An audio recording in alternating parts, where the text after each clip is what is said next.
What's going on, Diesel World Reaction? This your boy Juan Diesel, and I'm back with another reaction video. This is another video from Nashville. This is another video about Nashville bombing, and it's called "Person of Interest in Nashville Bombing Identified by Authorities." Again, this was something that happened during Christmas time. It's horrible that it happened, and it was on Christmas. So whoever's responsible for this shit, I hope they get what's coming to them. But let me get into this video.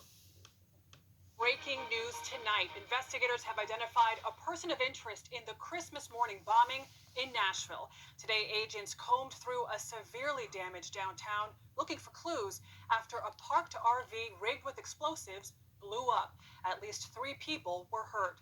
CBS News Chief Justice and Homeland Security correspondent Jeff Pegues is at FBI headquarters tonight with new developments. Jeff, good evening. Adriana, law enforcement sources tell CBS News that the leading theory right now is that the person responsible for that bomb blast may have been killed in the explosion. We're also being told that DNA tests are being conducted on human remains found at the scene. Today, federal agents raided the home of a person of interest in connection with the explosion. CBS News has learned that law enforcement has identified the man as Anthony Quinn Warner. This Google Maps image obtained by CBS News shows an RV behind the wood fence matching the description of the vehicle that exploded in Nashville. An FBI bulletin from the Weapons of Mass Destruction Directorate said Warner had a similar make and model RV, and the Google Street View shows an RV parked in the yard of the Warner's home. Today, part of the downtown area remains a crime scene. It's like a giant jigsaw puzzle created by a bomb that throws pieces of evidence across multiple city blocks. There is a picture emerging. Investigators have been able to trace the movements of the RV and the person driving it back almost 5 hours before the blast. On Friday at 1:20 a.m., it was at the intersection of Korean Veterans Boulevard and 2nd Avenue South. At 5:28 a.m., a 911 caller reported that shots were fired in the area.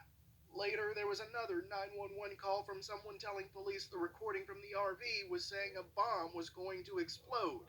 When police arrived on scene, the RV was spotted parked outside the AT&T building.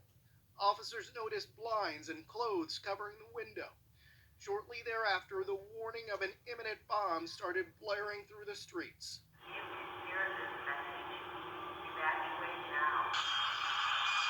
Command, all units are confirmed with PD. This is an explosive device.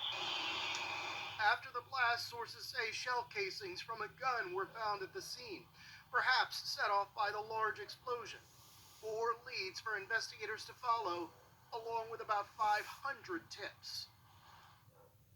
And right now, it looks like the motive in this incident may be tied to that AT&T building. Sources are telling CBS News that investigators are looking for leads, trying to see if there were any threats made against that building. Remember, the explosive-laden RV was parked right near that AT&T building.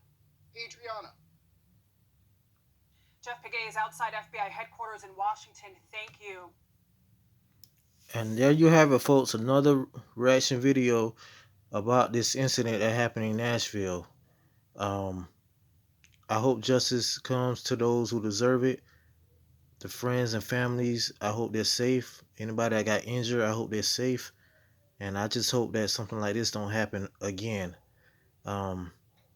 Leave a comment, hit that subscribe button, that notification, that thumbs up, and just you all be safe out there. And I'll see you guys next time. Be safe. Peace.